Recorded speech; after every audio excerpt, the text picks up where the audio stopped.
à tous, bienvenue dans ce nouveau numéro d'Asphalte. Aujourd'hui, à laisser une légende revue au goût du jour. Je ne vous en dis pas plus, place au sommaire. Dans cette émission coup de projecteur, Renault avec la Clio RS et la R3T. Manu Guigou, champion de France des rallyes sur cette dernière, nous en parlera en détail. En exclusivité, nous vous dévoilerons la toute nouvelle Toyota Etios R4 qui était en cours de développement dans le sud de la France. Nicolas Siamin et Thibaut Delahaye, vice-champions de France WRC Junior, nous livreront leurs ressentis et reviendront sur leur saison. Et enfin, nous ferons l'essai d'un mythe, l'Alpine A110, première édition fabriquée seulement à 1955 exemplaires, allie compacité, légèreté et agilité. Le cahier des charges de cette nouvelle berlinette s'inspire bien de celui du modèle d'antan. Gilles, heureux de vous retrouver enfin pour une nouvelle émission. Moi aussi Vanessa, comme d'habitude. Alors aujourd'hui, j'ai un sacré petit cadeau, une petite merveille. Regardez ce qui est là, l'Alpine A110, toute dernière génération. Ah ouais, exceptionnel Vanessa, franchement, exceptionnel d'arriver à... Et vous connaissez l'A110 d'antan, avec ses lignes, cette calandre. Je veux dire, il y a quand même tous les traits, toutes les caractéristiques de l'époque. Bah, je vous dirais même mieux. On est d'accord ? J'ai eu à l'époque une petite A110 1300S. Je m'en doutais un peu. Et on se rappelle qu'en 1973, elle a été championne du monde des rallyes quand même. Avec qui Vanessa ? Avec Jean-Luc Terrier. Bravo. Alors regardez de près cette petite merveille. Elle n'est pas fantastique ? Les lignes, enfin moi franchement, qui suis souvent les rallyes historiques, je revois l'ancienne, mais alors c'est vraiment du premier coup d'œil, on sait que tout à fait, j'allais vous dire vraiment, on ne peut pas s'empêcher à tous les niveaux, hein, que ce soit la vitre galbée à l'arrière, les sigles positionnés, les optiques avant, la ligne avec sur la porte, le fameux design caractéristique, c'est exceptionnel. Alors évidemment, ils ont fait un effort considérable sur le poids, nous allons en parler tout à l'heure. Alors légèreté, comme à l'époque, design, performance, j'ai envie de dire, testez-la, bah oui. Et on se retrouve après. C'est parti.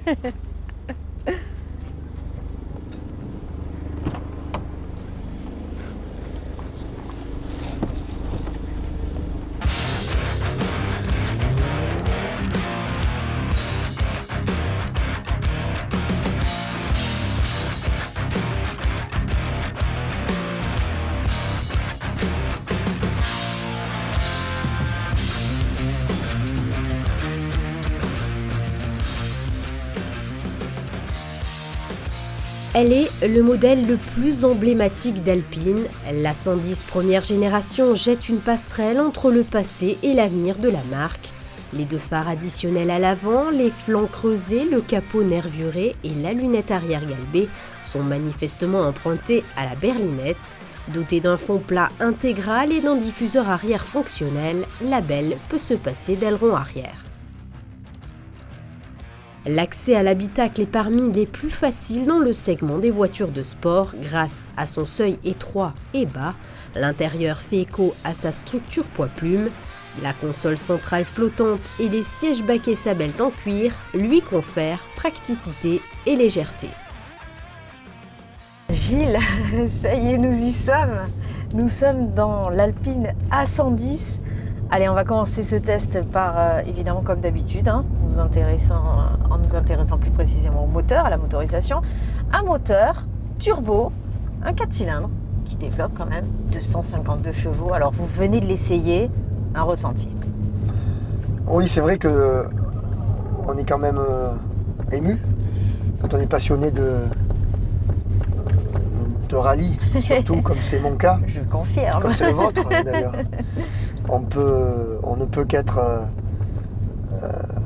impressionné et ému de pouvoir, après toutes ces années d'absence, repiloter cette nouvelle Alpine, qui est un vrai redémarrage pour la marque, légendaire. Et franchement, aujourd'hui, je passe un grand moment. C'est vrai. Vraiment. Donc au niveau du moteur... Allez, racontez-nous. Voilà, au niveau du moteur, donc, pour revenir un petit peu plus précisément pour nos téléspectateurs, au niveau niveau des premières impressions au volant de cette fabuleuse Alpine. Donc évidemment, Alpine a tenu à garder énormément de petits détails et l'esprit évidemment de la légendaire berlinette. Mais là nous sommes en présence d'un moteur turbo. Alors il y a eu quelques Alpines vraiment de course à moteur turbo, mais enfin les Alpines à l'époque c'était quand même des moteurs atmosphériques évidemment. Bon, maintenant il faut vivre avec notre temps. Donc pour avoir des performances dans un moteur de 1,8 litre de cylindrée comme vous l'avez dit, et donc on y associe un turbocompresseur et on a forcément une augmentation de couple, de performance. Vous avez été surpris? Tout à fait, parce que je trouve qu'on a encore progressé au niveau de l'utilisation du turbo. Ouais. Donc il pousse dès les bas régimes. On a presque l'impression d'être dans un Atmo avec du couple. C'est vrai. C'est ça qui est bien justement. Ah oui. On n'a pas cette différence de prise de couple du turbo qui est toujours à 2000, 3000 tours. Là honnêtement on ne le sent pas.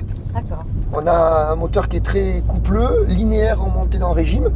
Il y a une sonorité magique. Ouais. Donc là aussi, évidemment, il n'y a pas que les Italiens ou que certains Allemands qui arrivent à faire des voitures avec des sonorités magnifiques. Là, on a vraiment, elle chante cette Alpine. Et donc, quand on décélère, on a ce petit ronronnement qui est caractéristique de ce qu'on aime, des voitures comme ça. Donc franchement, moteur très agréable, très souple, très coupleux. Puis bon, il ne faut pas oublier non plus que nous sommes dans une voiture à utilisation, on va dire, normale. Oui, quotidienne, bien sûr. Voilà. Donc franchement, on se sent très bien capable d'aller acheter, comme on dit, le pain le dimanche matin. Et bien sûr, en association à ce moteur très performant, nous avons une boîte également qui suit le rythme. Ben oui, là aussi, on va y revenir tout au long de cet essai, il y a vraiment eu un souci du détail des gens de chez Alpine. Donc on fait appel à, on le verra plus tard au niveau des freins, etc., à pas mal de fabricants très, très nobles et très connus. Notamment là pour la boîte, c'est Getrag. Donc ce sont des boîtes vraiment issues de la compétition. Bien sûr. Et c'est une boîte 7 vitesses, Vanessa. Oh là là. C'est-à-dire que... Est-ce que la 7e, elle a vraiment son utilité? Si vous voulez, oui. Pourquoi? Parce qu'en fait, plus on a sur une plage d'utilisation, on arrive à fractionner avec les différents rapports. Ouais. Forcément qu'on est toujours dans le bon rapport en fonction de la vitesse et de la condition dans laquelle on se trouve. Donc la boîte 7 vitesses permet de rouler vite en vitesse de pointe, tout en ayant tous les autres rapports avant, très courts, qui donc ne limitent pas la vitesse de pointe puisqu'on a une vitesse supplémentaire, mais qui permettent justement d'avoir une utilisation en montagne, type rallye, type sportif, en étant toujours vraiment parfait. Avec son échappement sport actif à sortie centrale, la 110 conjugue un caractère discret et mesuré en mode normal à une sonorité résolument sportive en mode sport et track. Parlons rallye. Restons dans l'esprit rallye avec cette Alpine. Et puis restons chez Renault, puisque je sais que votre cœur penche beaucoup pour le constructeur aux losanges. Je voudrais savoir tout simplement qu'est-ce que vous pensez de la Clio RS, évidemment, on l'a essayé plusieurs fois, mais cette Clio R3T est sacrément efficace en rallye, n'est-ce pas? Oui, c'est vrai que Renault donc, a décidé de construire dans la catégorie R3, en partant de la base de la Clio, comme vous l'avez précisé Vanessa, RS. Et franchement, c'est une voiture qui arrive à faire des performances, notamment en championnat de France. Il y a une coupe même d'ailleurs, évidemment, qui reprend les plus grands rallyes français, dans lequel il y a des prix, etc., attribués aux lauréats. Et donc, cette voiture, elle est bien conçue, elle est performante, elle est sympa à voir passer sur les spéciales. Et moi, j'aime beaucoup. Eh bien, sachez qu'Asphalt s'est penché sur la question. On connaissait évidemment la Clio RS. Nous avons fait un petit focus sur la Clio RS et un petit focus également sur la Clio R3T avec un pilote Renault Sport, j'ai nommé Manu Guigou. Regarde.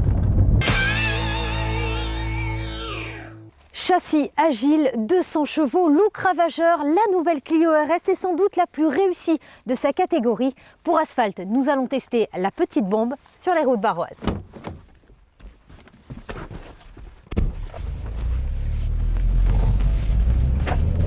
La nouvelle Clio RS s'appuie sur le meilleur de la firme aux losanges en matière de confort et de polyvalence. La belle offre des performances de référence, le tout sous une ligne qui exprime son fort caractère. L'association d'un moteur 1,6 litre turbo avec sa boîte à double embrayage 6 vitesses donne un mariage méticuleux réalisé par les ingénieurs de chez Renault Sport.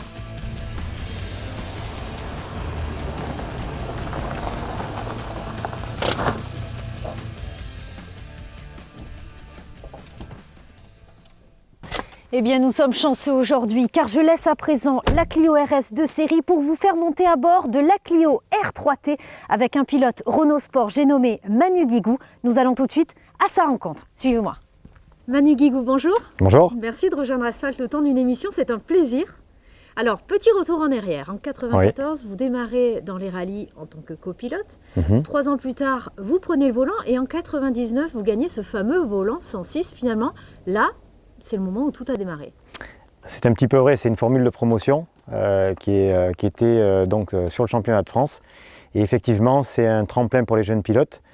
Et le fait de gagner une formule de promotion donne le droit d'avoir la confiance d'un constructeur qui nous permet de continuer et tout au moins aussi de se conforter dans ce que l'on sait faire derrière un volant en rallye.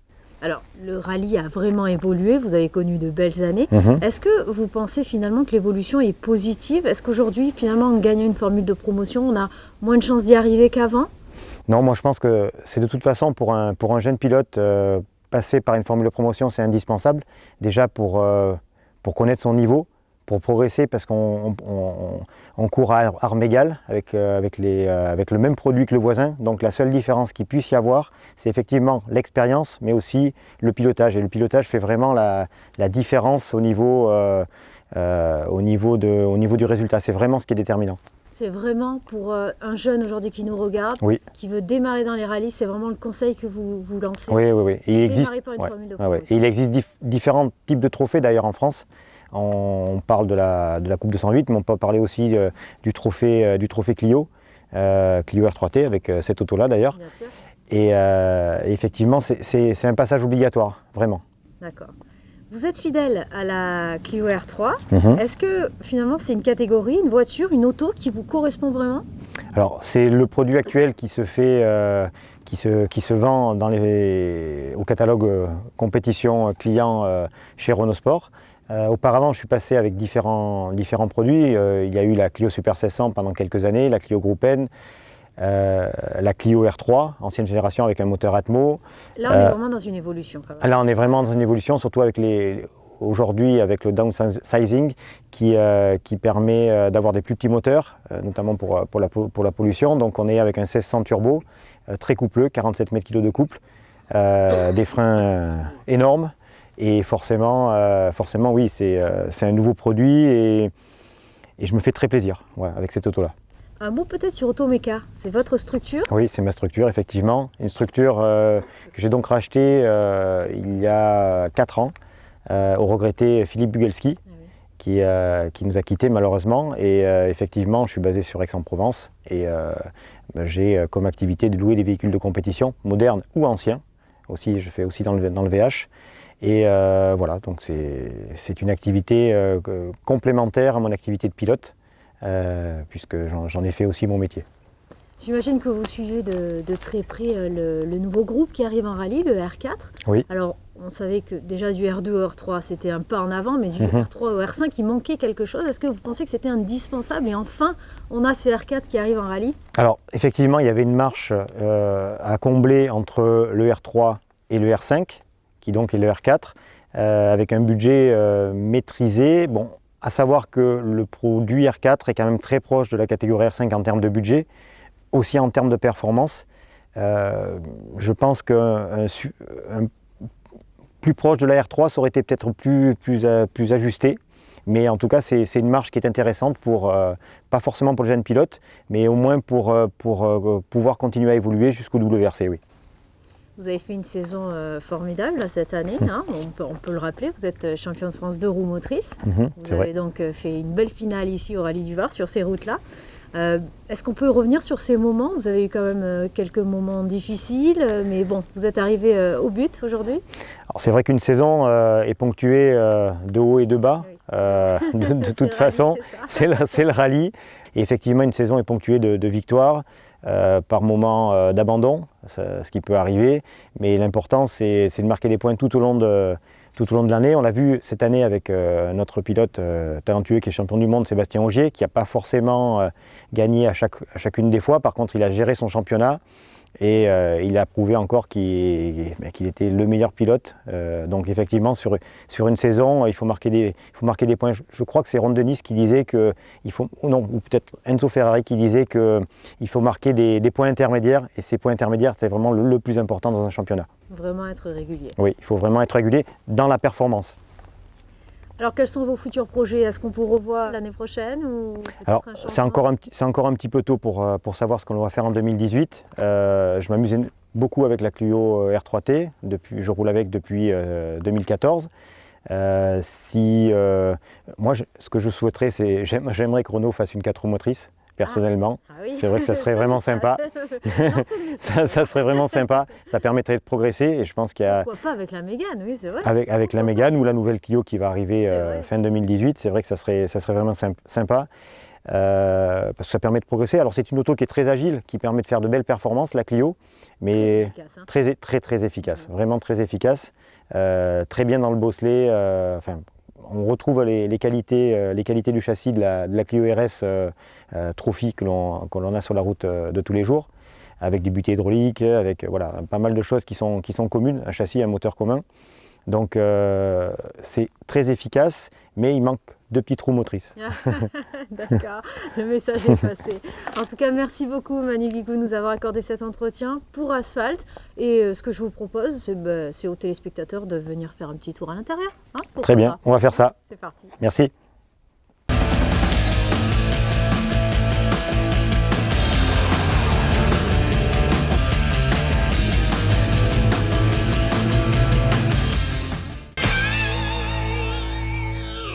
Inutile de rappeler, Gilles, qu'il s'agit aujourd'hui d'une propulsion comme celle d'antan. Finalement, heureusement qu'ils sont restés dans cet esprit, j'ai envie de dire, parce qu'avec un châssis pareil, c'est une pure merveille. Ben oui, évidemment, de toute façon, si Alpine voulait perpétuer le mythe et l'esprit de la marque, ils avaient plutôt intérêt. Il se devait évidemment de repartir sur une base de ce type. Donc moteur à l'arrière. Ouais. Moteur central. Voilà. Central arrière. On a le réservoir qui est à l'avant. On a donc en fait une répartition qui est 56 je crois à l'arrière, 44 à l'avant. Donc on est quand même dans quelque chose qui est vraiment bien. Au niveau de la position de conduite, franchement, on est centre de gravité très bas. Oui, centre de gravité vraiment sur le bas du siège. Hein. Ça permet donc vraiment de ressentir, de faire corps avec la route. Ça, les passionnés de performance apprécieront beaucoup. Le châssis, évidemment, c'est une base en aluminium, avec des éléments collés, je crois.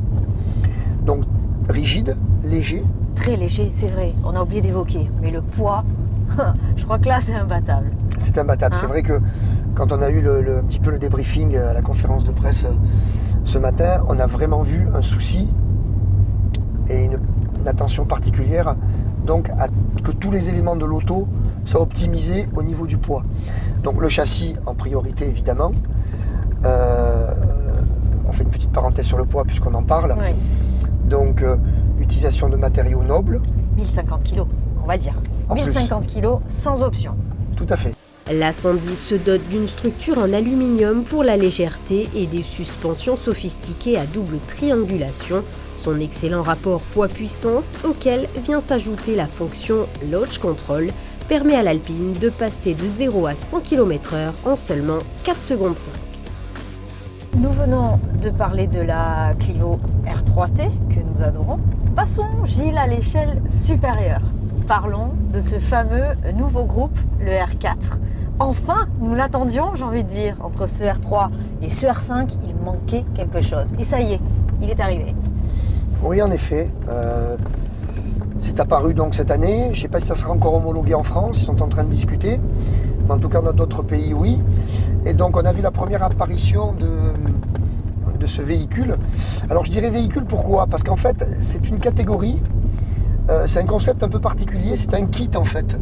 Ouais. Donc on achète un kit, ça comprend un moteur, une boîte à vitesse, des trains roulants, des freins et pas mal d'accessoires. Et après donc on peut adapter ce kit, qui lui est le même pour toutes les autos, sur je crois une trentaine de possibilités de véhicules, avec un cahier des charges et une réglementation à respecter évidemment.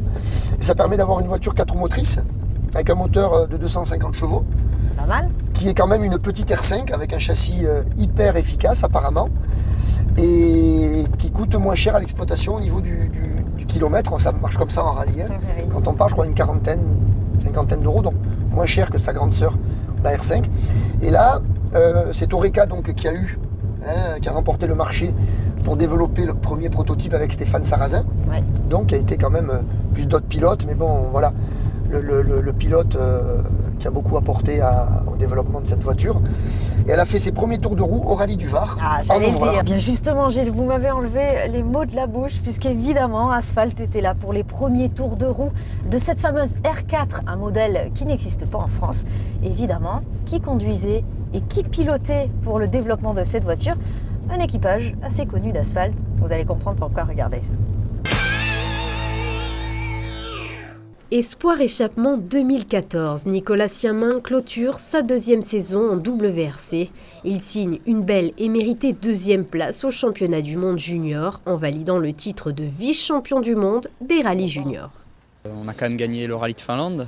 Je pense que c'est celui auquel on s'attendait le moins à être à cette place. On fait quand même 5 podiums en 6 courses. On finit vice-champion, donc ça a vraiment été une super saison. On a progressé tout au long de l'année, surtout à partir de la Finlande. Et je pense qu'on ne pouvait pas vraiment faire mieux cette année. Les erreurs, ça fait toujours avancer, c'est sûr. Après, pendant la saison, oui, j'en ai fait 2, mais je suis quand même content parce que justement, je n'en ai pas fait tant que ça. Et non, j'ai pas grand-chose à regretter. Comme l'a dit Nico, c'est vrai que la victoire en Finlande, je pense que ça a été le déclic de la fin de saison. Vraiment, on s'est positionné sur tout le reste des rallyes en vainqueur et on est les meilleurs performeurs sur la moitié de la saison. Donc voilà, il n'y a pas grand-chose à regretter, comme il dit. Et c'est de bonne augure, j'espère, pour la suite. Côté de Thibaut Delahaye, copilote expérimenté, Nicolas Siamin découvre le rallye, aussi bien en championnat de France qu'au niveau mondial, en drive des Mac Cup, où il s'illustre au volant d'une Ford Fiesta R2T. Aujourd'hui, la collaboration professionnelle a pris un tout autre chemin, celui d'une véritable amitié. En fait, j'ai envie de dire que ça se passe de mieux en mieux. C'est sûr que l'année dernière, il m'a beaucoup apporté, plus que cette année, évidemment, puisque cette année... j'avais déjà plus d'expérience, je savais ce que c'était. L'année dernière, sur les premiers rallyes mondiaux, c'est sûr que l'avoir avec moi, c'était un gros avantage. Maintenant, non, on se connaît de plus en plus et on est de plus en plus en phase avec les notes et avec tout. Donc voilà, bien sûr que ça va continuer. Déjà, l'année dernière, il a fallu qu'on apprenne à se connaître, nous. Voilà, on ne se connaissait pas et la relation maintenant va au-delà de notre collaboration dans le boulot, puisqu'on forcément on est devenus amis maintenant et on se connaît mieux l'un et l'autre et on sait comment réagir l'un et l'autre quand ça va comme quand ça va pas. Donc on le voit avec Seb et Daniel, ça se construit sur du long terme, donc ouais, c'est top. Et ça continue. Après un premier déverminage sur le driving center du Paul Ricard, la Toyota Etios R4 a à nouveau effectué des essais dans la région varoise. L'équipe Oreca a exploité une journée de roulage afin de poursuivre son développement et d'envisager des pistes d'évolution. L'événement aura permis de mettre l'auto entre les mains de l'équipage Siamin Delahaye. C'est vraiment très efficace. Ça se rapproche vraiment près d'une R5. Même on peut dire que c'est quasiment comme une R5. Donc c'est... Elle pourrait te correspondre? Oui, elle pourrait me correspondre. Pour l'instant, je ne sais pas ce que je vais faire l'année prochaine exactement, mais c'est quand même une voiture, je suis quand même assez bluffé. On remercie Oreca de nous avoir, déjà pour tout ce qu'ils font pour nous depuis 2 ans, et puis de nous avoir donné l'opportunité d'essayer cette voiture, et puis je les félicite. Mathieu Bassou, toute son équipe, toute l'équipe technique, parce qu'ils ont fait vraiment un produit qui est sympa, et si dans les années à venir, ça peut être amené à remplacer les 2 roues motrices en junior, ce serait génial, parce que ça, c'est la bonne passerelle pour les jeunes pour apprendre la 4 roues sur les rallyes du championnat du monde. RGT, R4 ou R5, le duo prépare d'ores et déjà la saison 2018 qui s'annonce pleine de surprises et de rebondissements pour le jeune équipage.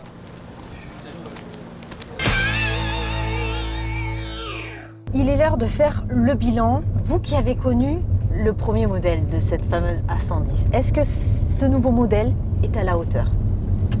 Oui, Vanessa, vraiment. Vraiment, on peut l'affirmer aujourd'hui. Ah oui, je tiens à féliciter toutes les personnes de chez Alpine qui ont participé à l'élaboration de la construction, à la création de cette nouvelle Alpine qui de toute façon va rencontrer un franc succès, j'en suis certain. Évidemment, on le voit déjà pendant l'essai, tous les gens qui étaient au bord des routes, incroyables, enthousiastes, etc. Moi, je me suis régalé, franchement. Il n'y a pas grand-chose à dire pour essayer même d'essayer d'être critique. Je ne vois pas quoi dire. La voiture est homogène, elle est belle, elle fait rêver, elle a un moteur performant, elle a un agrément de conduite fantastique, elle est atypique, elle est légendaire. Et quand on est dedans, on n'a pas parlé non plus, il y aurait tellement de choses à dire sur cette voiture, mais l'intérieur, il est magique aussi, parce qu'on reprend, comme dans les berlinettes, avec la couleur extérieure qui est sur les portes, le petit cuir avec les damiers. Le moindre détail est étudié. Les petits sigles, évidemment, positionnés au même endroit, comme à l'époque, avec cette console qui est vraiment une réussite totale, avec des surpiqûres bleues, du carbone, de l'aluminium, du cuir, pleine fleur, des beaux sièges, un volant très bien positionné. Et surtout, ce qui est intéressant aussi, c'est quand on monte dedans, on n'a pas de difficulté à s'installer et à ressortir. C'est vrai. Ce qui est dans pas mal de petites voitures actuelles, dont je ne citerai pas les noms, une contrainte quand même tous les jours. Donc la voiture, elle est aussi, ça c'est un tour de force, elle est confortable tout en étant performante. En général, c'est pas évident parce que vous savez qu'une voiture de course a tendance à être évidemment beaucoup plus ferme, beaucoup plus dure au niveau des suspensions. Bien sûr.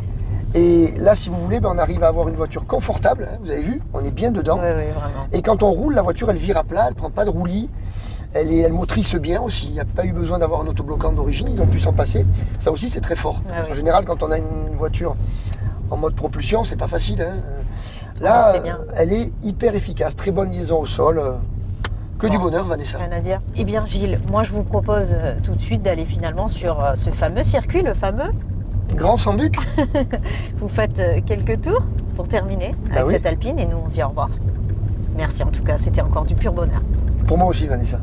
Quant à nous, on se retrouve évidemment le mois prochain, nous rentrons en Principauté, pour vous préparer toujours encore plus d'actualités automobiles. À très vite. Affichant avec fierté une plaque numérotée sur la console centrale, chaque exemplaire de l'A110 première édition est proposé avec un équipement de série très complet. L'A110 première édition est une offre unique sur son segment qui reste surtout fidèle à l'esprit alpin.